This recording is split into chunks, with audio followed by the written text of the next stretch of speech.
The signal came through during a Tuesday night shift, which meant nobody important was around to make decisions. Radio operator Danny Martinez had been playing solitaire on his phone when the equipment started going crazy. Lights blinked. Numbers scrolled across screens. The old satellite dish outside the Nevada monitoring station turned itself toward a section of space that had always been empty and quiet. Danny dropped his phone. He had worked at the station for 6 years and nothing like this had ever happened. The computer was receiving something, not random static, not equipment failure, an actual transmission from somewhere out there in the dark. His hand shook as he pressed the record button. The message was not in English. It was not in any human language. But somehow the pattern was clear. Desperation had a universal sound. Fear had a universal rhythm. Whatever was out there needed help badly. By morning, every government on Earth knew about the message. Scientists argued about what it meant. Politicians debated whether humanity should respond at all. Military advisors warned it could be a trap. Religious leaders wondered if this was divine intervention or demonic deception. Everyone had an opinion. Nobody had answers. Owen Hayes watched the news from his cabin in Montana. He had left military service 3 years ago after his wife died.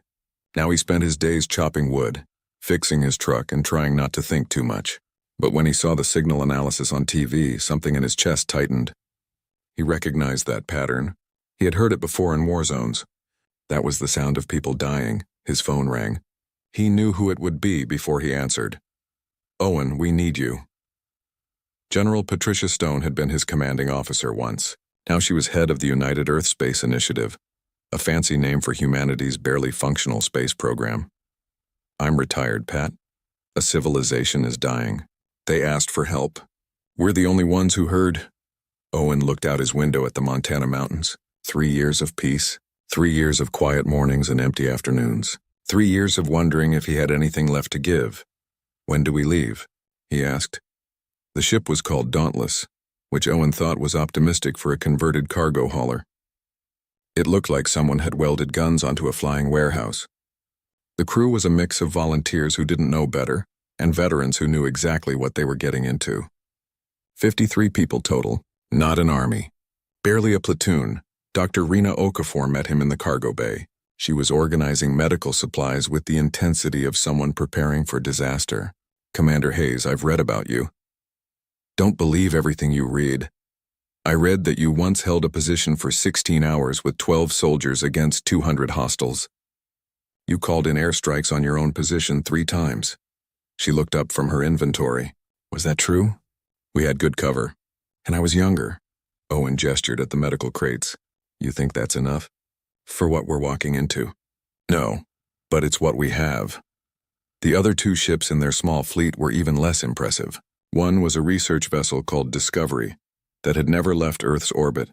The other was a mining ship named Boulder that still had rock dust in its cargo holds. Together, the 3 vessels represented humanity's entire deep space capability.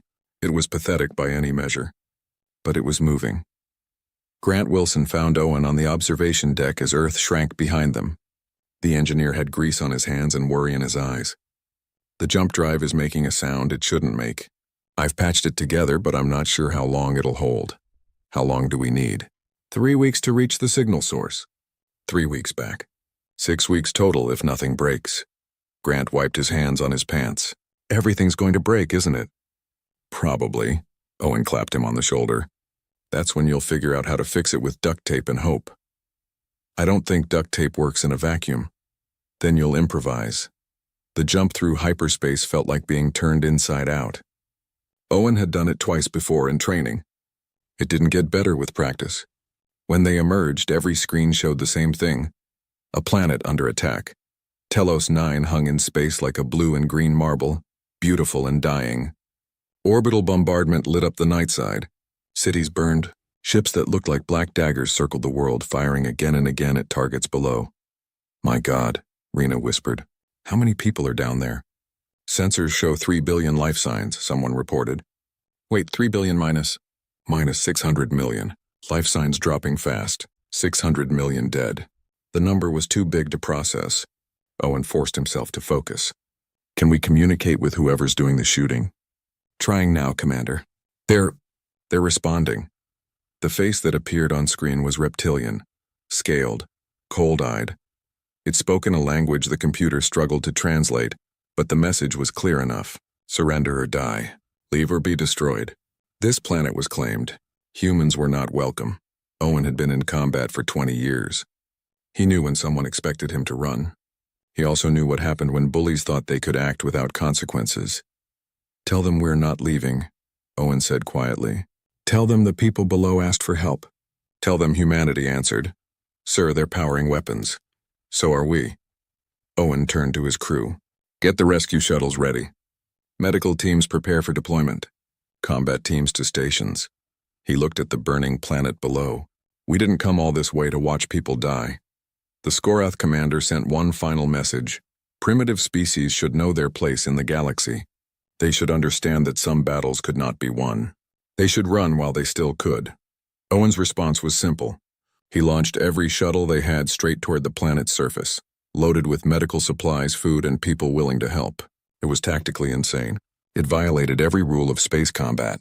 It was exactly the kind of stupid, hopeful thing humans did when they saw someone suffering. The Skorath were confused. Were the humans surrendering?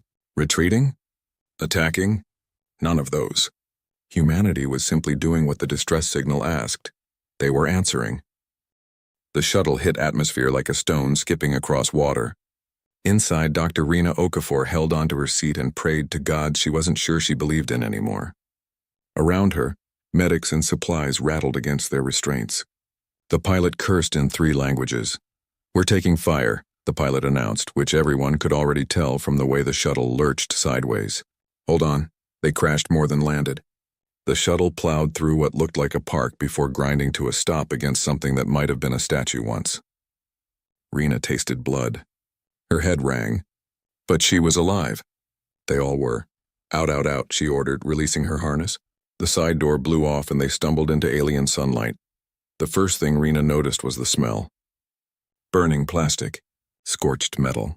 Something sweet and terrible that she recognized from disaster zones back on Earth.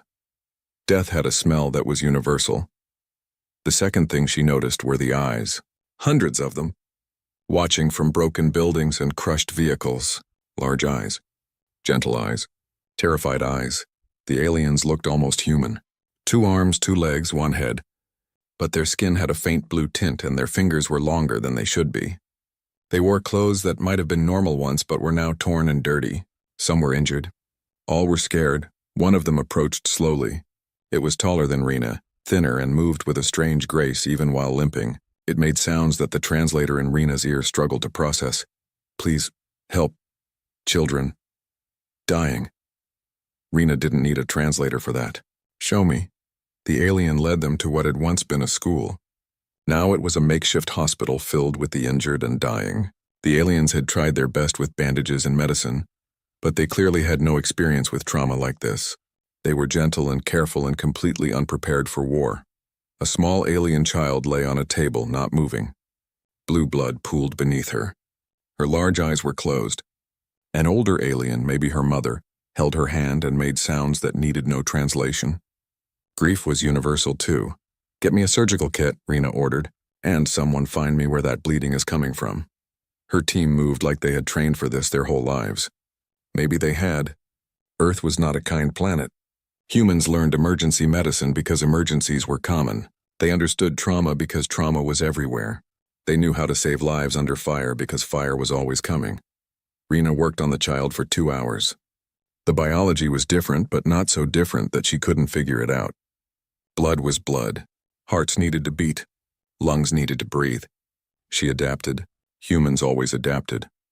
When the child gasped and opened her eyes, every alien in the room made the same sound. Something between a cry and a song. The mother collapsed, still holding her daughter's hand. Others touched Rena's shoulders gently, reverently. You saved her, the translator managed. You, predator, saved. Rena realized then what they were seeing. Her forward-facing eyes, her visible canine teeth, her quick movements and aggressive interventions. To these gentle creatures, humans looked like monsters. But monsters don't perform surgery on children. Monsters don't share their medicine with strangers. Monsters don't travel across the galaxy to help people they've never met. We're not here to hurt you, Rena said softly.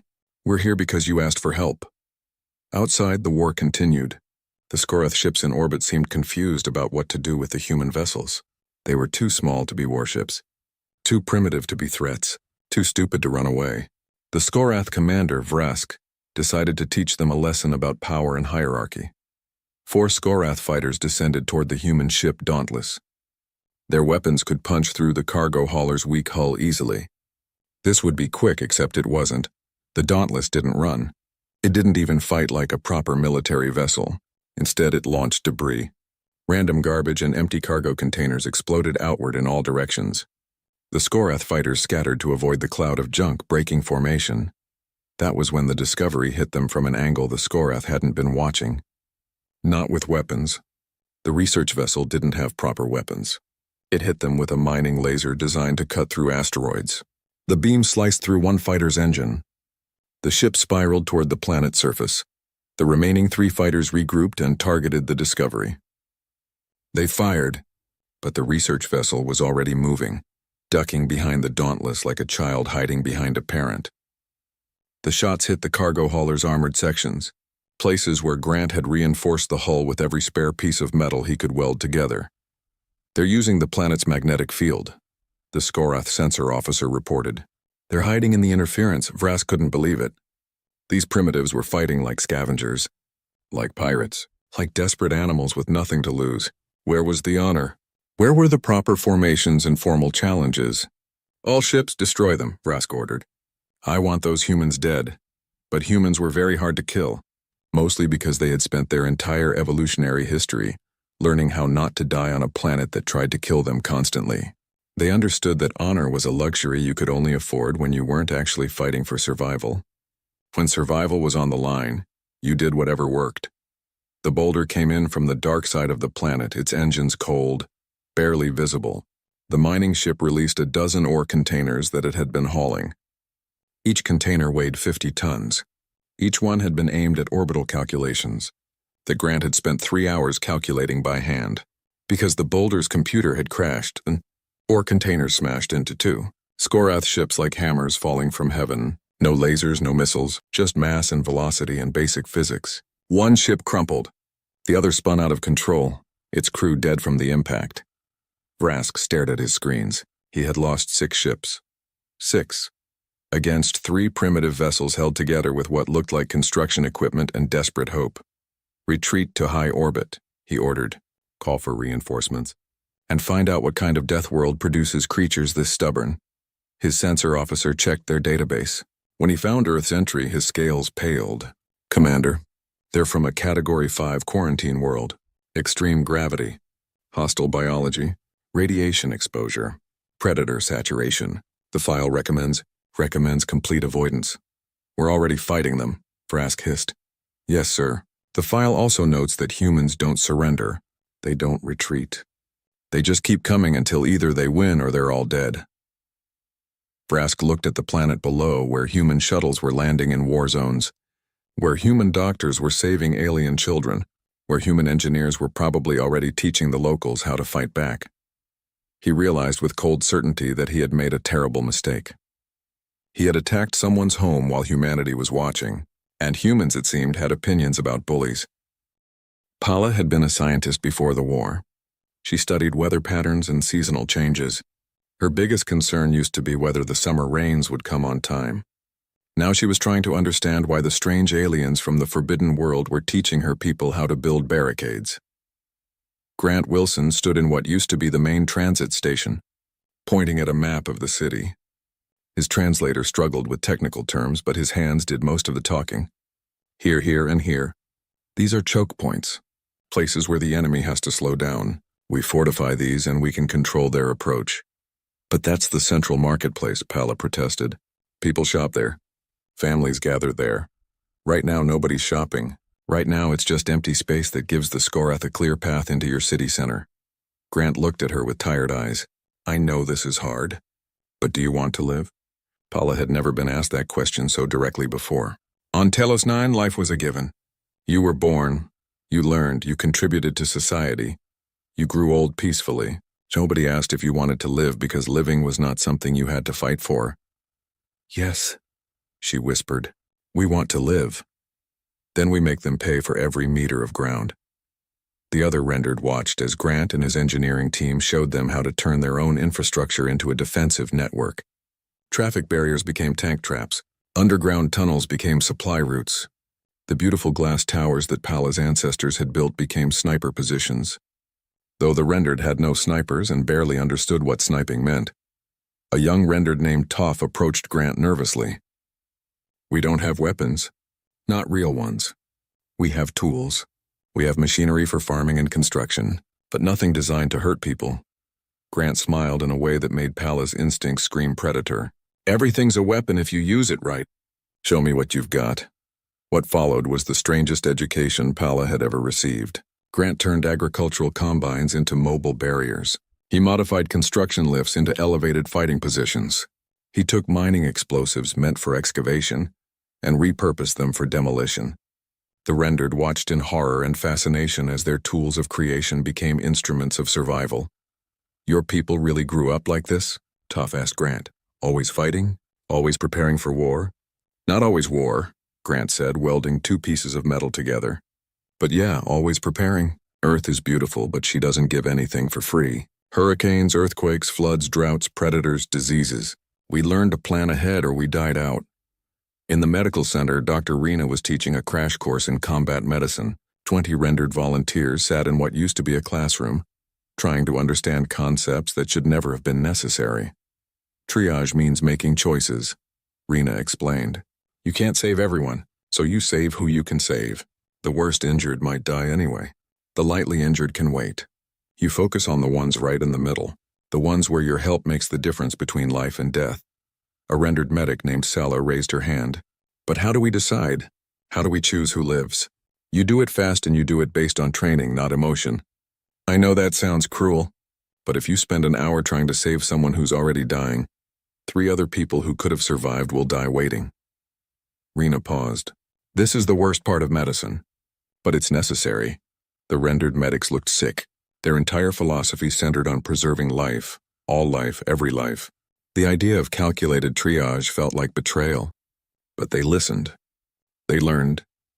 Because the alternative was watching everyone die while they tried to save each person perfectly. Owen Hayes met with the city council in a building that had been bombed twice, but still stood. The rendered leaders looked at him like he was a dangerous animal that had somehow learned to talk. Maybe they weren't wrong. We can teach you tactics, Owen said. We can show you how to fortify positions and move through combat zones. But I need you to understand something. The Skorath have done this before. They've conquered 17 systems. They know how to break peaceful civilizations. Then we're already lost, one of the council members said. No. You're not. Owen leaned forward. Because they've never fought anyone who had humans helping them. And they've definitely never fought people defending their homes with nothing to lose. We're not warriors, another council member protested. Look at us. We're scholars and artists and farmers. We don't even have words for some of the things you're describing. Neither did my ancestors when they were just trying to survive in caves while predators hunted them, Owen replied. But they learned. They adapted. They passed down knowledge. And eventually they built cities and art and everything you have here. You're not naturally warriors. Neither were we. But when something threatens what you love, you learn fast. Pala watched this exchange and felt something shift inside her. Fear was still there. Terror was constant. But underneath it grew something else. Anger. Not at the humans for bringing violence into their world. At the Skorath for making violence necessary. At the universe for being crueler than she had ever imagined. Teach us, she said suddenly. Teach us everything. Teach us how to fight and how to survive and how to make them regret ever coming here. Owen looked at her for a long moment. Then he nodded. Okay, but understand this. Once you start down this road, you can't go back. You'll never be the same people you were before.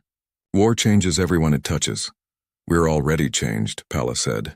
600 million of us are dead. Our children are dying in burning buildings. Our homes are rubble. We're already different. Now we need to be different in a way that lets us survive. That night, the Skorath reinforcements arrived. 20 warships dropped out of hyperspace. filling the sky with metal and menace. Vrask sent a message to the planet's surface. Surrender the humans or everyone dies. It was a simple choice. A logical choice. A choice that should have been easy. The rendered had always been logical, but they had also always been kind. And right now, kindness meant standing with the people who came when no one else did. Every radio station on Telos 9 broadcast the same message in response. The rendered had learned a new word from their human friends. A short word. A simple word. A word that would echo across the galaxy, no. The Skorath bombardment began at dawn. Vrask had decided to make an example of the central city. Reduce it to ash. Show the rendered what happened when they chose wrong. His ships fired in sequence, methodical and merciless. The first missiles never reached the ground. They exploded in midair, intercepted by modified mining charges that Grant had strung across the city on guide wires. It was crude. It was desperate. It shouldn't have worked. But it did, barely. The second wave came faster. Some got through. Buildings collapsed. Streets cratered. But the rendered weren't where the Skorath expected them to be.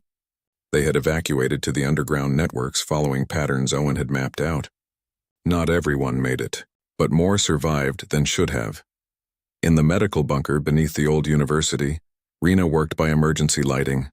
The wounded kept coming. Some were rendered who had been caught in the bombing. Others were humans from the surface teams. She treated them all the same. Blood was blood. Pain was pain. Survival was survival. Pala found her in the chaos, trying to save a human soldier who had pulled 3 rendered children from a collapsing building. His name was Luis, and he had shrapnel in his chest, and he kept apologizing for bleeding on the clean floor. Will he live? Pala asked. If I can stop the internal bleeding, if infection doesn't set in, if we don't run out of antibiotics. Rena didn't look up from her work, so probably not. But I'm going to try anyway. Why? Pala couldn't understand. He knew the risks. He chose to be here. If he dies, it's what he accepted. That's not how we see it. Rena's hands moved with practiced precision. Every life we save is a victory. Every death is a failure we learn from. We don't accept loss. We fight it. Always. Pala watched this human woman battle death itself with tools and knowledge and sheer stubborn refusal to quit. The rendered had always accepted death as a natural part of life. They mourned peacefully and moved forward with grace. But humans treated death like a personal enemy. They raged against it. They invented new ways to delay it. They shared that knowledge freely. Luis survived. Barely. Rena had him moved to recovery and immediately started on the next patient. There was always a next patient. Above ground, the Skorath ground forces landed. Vrask had committed 10,000 soldiers to the assault. They were professional warriors from a species that had conquered repeatedly. They expected frightened civilians, and maybe a few primitive human soldiers. They got ambushed in the marketplace. Toph and his militia group had spent 3 days rigging the entire plaza under Grant's supervision. When the Skorath marched in, they triggered everything at once. Explosives buried under paving stones, cables that tangled their legs, modified construction equipment that collapsed building facades onto their formations. It was messy and improvised and absolutely devastating. The Skorath fell back in confusion. They had fought militia before. They had crushed poorly trained civilians many times. But these defenders were being coordinated by people who understood asymmetric warfare. Every street was a trap. Every building was a sniper position. Every intersection was a kill zone. They fight like cowards, one Skorath officer reported to Vrask. They don't face us directly. They hide and ambush and run. Then dig them out, Vrask ordered. Floor by floor. Building by building. Show them what happens when proper warriors go to war. But the rendered weren't trying to fight like proper warriors. They were fighting like humans taught them to fight. Like people defending their homes with everything they had.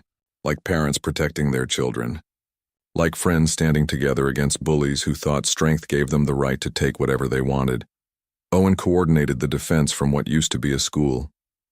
Now it was a command center filled with maps and radios and people making impossible decisions. He had been shot twice already. Rena had patched him up both times while yelling at him about proper cover. He ignored her advice and kept working. A rendered runner burst into the command center. They're pushing into the western quarter. We can't hold them. Then don't hold them, Owen said calmly. He marked positions on his map. Pull back to these secondary positions. Let them think they're winning. When they commit their reserves, hit them here, here, and here. But that means giving them 3 city blocks. Empty city blocks. We evacuated everyone yesterday. Owen looked at the young rendered. This isn't about holding ground. It's about making them bleed for every step. It's about making this so expensive they decide it's not worth the cost. The runner left and Owen sat down heavily. Pain radiated from his wounds. Exhaustion made his thoughts fuzzy. But he couldn't stop. Not while people were dying. Not while there was still a chance. Paula brought him water and something that might have been bread. You should rest. Later. You're dying on your feet. I've been dying on my feet for 20 years. It hasn't killed me yet. Owen drank the water gratefully. How are your people holding up? Afraid. Exhausted. Learning to hate in ways we never thought possible. Paula sat beside him. Is this what being human feels like? This constant fight? This endless adaptation? Pretty much. Though usually we're fighting nature or disease or our own stupidity, fighting actual invaders is almost refreshing. At least the enemy is clear. How do you stand it? Owen thought about his answer carefully. You focus on what you're protecting instead of what you're fighting. You remember why you started. You trust the people beside you, and when it gets really bad, you take it one moment at a time, one breath, one step, one small victory. Outside, the battle continued. The Skorath had superior numbers and better weapons, but the defenders had something the Skorath didn't understand. They had humans who knew how to survive against impossible odds, and they had rendered who were learning that peace was worth fighting for. 2 weeks into the battle, Vrask realized he wasn't winning. He was barely holding even. Every gain cost lives. Every street was paid for in blood. His soldiers were exhausted and demoralized. How could primitive species be this difficult? Then his sensors detected something new. A massive fleet was entering the system. For a moment, Vrask felt relief. Reinforcements. But his sensor officer corrected him quickly. It's not ours, Commander. Those ships belong to the Benevolent Coalition. The cavalry has finally arrived. Vrask looked at his tactical display, at the burning city below, at his depleted forces, at the humans who had somehow held for 2 weeks against overwhelming numbers. He had wanted to conquer this world quickly and move on to easier targets. Instead, he had found himself trapped in a grinding urban nightmare against an enemy that simply refused to lose. Now the real power in the galaxy had arrived, and Vrask had no idea if that made things better or worse. The Coalition fleet was enormous. 200 ships arranged in perfect formation, gleaming white and silver, broadcasting diplomatic credentials and peace treaties and official protocols. They looked like salvation descending from the heavens. They looked like everything would be okay now. Commander Talos of the Kasari Diplomatic Corps reviewed the situation with growing horror. His species had founded the Coalition 3,000 years ago, based on principles of peaceful coexistence and proper procedure. They had rules. They had treaties. They had 14,000 pages of regulations for exactly this type of crisis. Nowhere in those regulations did it say anything about Deathworlders teaching peaceful species how to wage war. Get me a communication line to the planet's surface, Talos ordered, and someone find out everything we know about these humans. His intelligence officer worked for several minutes before reporting. Sir, humans are from a planet designated Earth. Quarantine status Category 5. They're barely space capable. Their species is flagged as highly aggressive, dangerously adaptable, and prone to irrational protective behaviors. Irrational protective behaviors? They form emotional bonds with other species easily. They've been observed protecting creatures that were actively trying to eat them. They have a psychological condition they call empathy that appears to override survival instincts. Talos rubbed his forehead. Of course, the first time humanity made contact with the greater galaxy, it was to start a war in defense of complete strangers, and the rendered? Peaceful, technologically advanced, philosophically opposed to violence. Standard Coalition client species profile. They sent a distress signal 3 weeks ago. By the time we received it and organized a response, the humans had already arrived. How did primitives beat us here? They didn't wait for authorization, sir. They just came. Down on the planet, Owen received the Coalition's first message.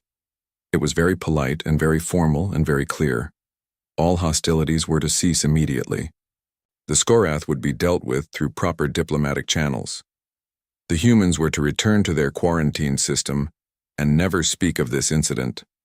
The rendered would be placed under coalition protection. Owen read the message 3 times. Then he showed it to Pala. "What do you want to do?" Pala looked at the words on the screen, at the promise of safety through proper channels, at the demand that her people abandon the humans who had bled beside them. How long would the diplomatic process take? For something like this, years probably, maybe decades. Owen leaned against the wall. His wounds ached. His body was failing, but his mind was clear. The coalition is big and powerful and very concerned with doing things the right way. They'll negotiate, they'll mediate, they'll form committees, and eventually they'll probably save you. Eventually. Pala thought about the past 2 weeks, about watching humans fight for people they had never met, about Dr. Rena working 30-hour shifts to save rendered children, about Grant teaching her people how to turn farming equipment into survival tools, about Luis and dozens of others who had died protecting strangers. "No," Pala said. "We stand with humanity." Owen smiled despite the pain. "They're not going to like that." "I don't care what they like anymore." Pala went to the radio station. It was damaged from bombing, but still functional. She sent a message on every frequency, not just to the coalition fleet, to every ship in the system, to every monitoring station in nearby space, to anyone who would listen. Her words were simple and clear. The humans came when no one else did. They shared their medicine when they had little. They taught defensive tactics when they could have taught conquest. They fought beside the rendered not for territory or resources or power, but because someone needed help. "You call them dangerous," Pala said into the microphone. "You call them aggressive. You call them death worlders and primitives. But they came to save us while you were still filing paperwork. They bled for us while you were organizing committees. They stood between us and destruction while you were checking regulations." Her voice carried across the galaxy, bouncing through relay stations and networks. Millions heard it, then billions. Species that had lost worlds to the Skorath while waiting for coalition assistance. Species that had been told to be patient while their people died. Species that understood the difference between perfect help that came too late and imperfect help that came immediately. On the coalition flagship, Talos watched public opinion shift in real time. Social networks exploded with debate. News organizations demanded answers. Client species started asking uncomfortable questions about response times and bureaucratic delays. "Sir, we're getting communications from 17 member species," his aide reported nervously. "They want to know why primitive humans responded faster than the coalition. They want to know why we prioritize procedure over lives." Talos had spent 40 years in diplomatic service. He believed in the coalition's mission. But he also couldn't argue with the fundamental question being asked. Why had humans arrived first? Why had it taken the coalition weeks to organize what humans managed in days? He opened a channel to Owen. "Commander Hayes, I'm going to be honest with you. Your presence here is problematic. You've violated quarantine protocols. You've taught warfare to a peaceful species. You've created a political crisis."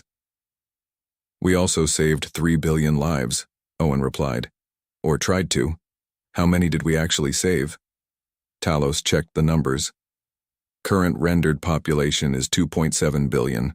Skorath forces killed 600 million before you arrived. Our projections suggested total extinction within another week if fighting had continued. He paused.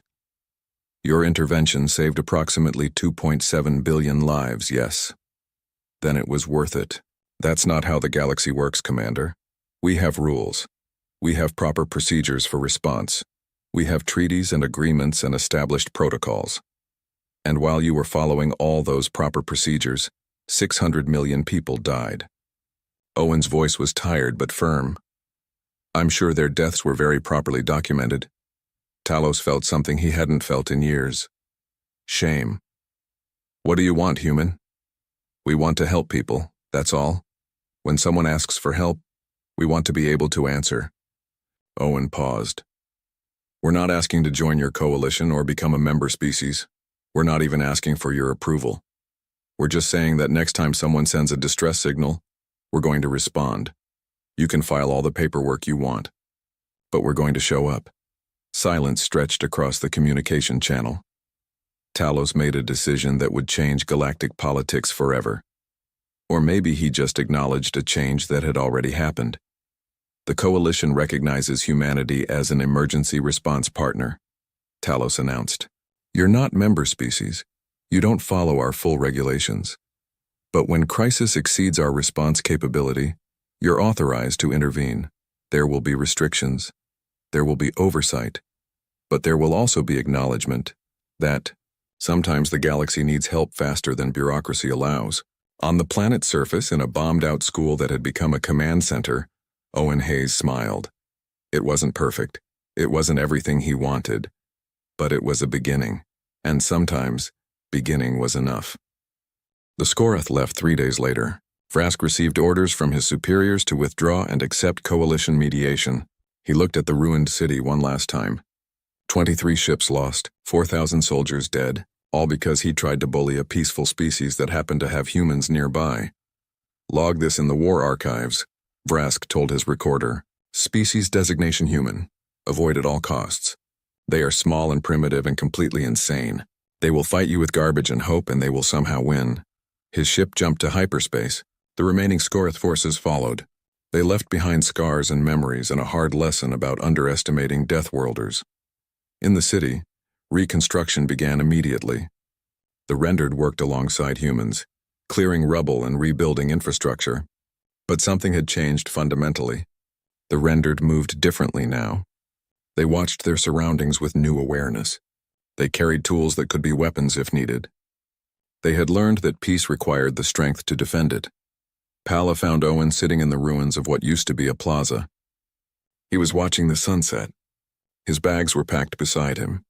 The human ships would be leaving soon. Back to Earth. Back to their quarantined system. Back to whatever came next. "Will you return?" Pala asked, sitting beside him. "Probably not. This was a one-time thing. Your people will be fine now. The Coalition will protect you properly." Owen smiled tiredly. "And honestly, I'm getting too old for this. You saved us. We helped. You saved yourselves. You learned to fight. You learned to stand up. That was all you." Pala handed him a small data crystal. "This contains complete stellar cartography for Coalition space. Every system. Every trade route. Every populated world." Owen looked at the crystal. "Why are you giving me this?" "In case someone else sends a distress signal to the wrong planet," Pala said quietly. "In case someone else needs help immediately instead of eventually. In case humanity decides to answer again." Owen took the crystal carefully. "The Coalition won't like this. The Coalition can file a complaint through proper channels." Pala smiled. "I learned that phrase from you." At the medical center, Rena said goodbye to her rendered counterparts. They had learned so much in 2 weeks. Traumakare, emergency procedures, the aggressive interventions that humans took for granted. Sala hugged her carefully, mindful of the cultural differences. "Will you teach others?" Rena asked. "Will you share what you learned?" "Already started," Sala replied. "Medical schools across Telos 9 are adding combat medicine to their curriculum. We're calling it crisis response training. It sounds gentler but means the same thing." "Good. I hope you never need it, but I'm glad you'll have it."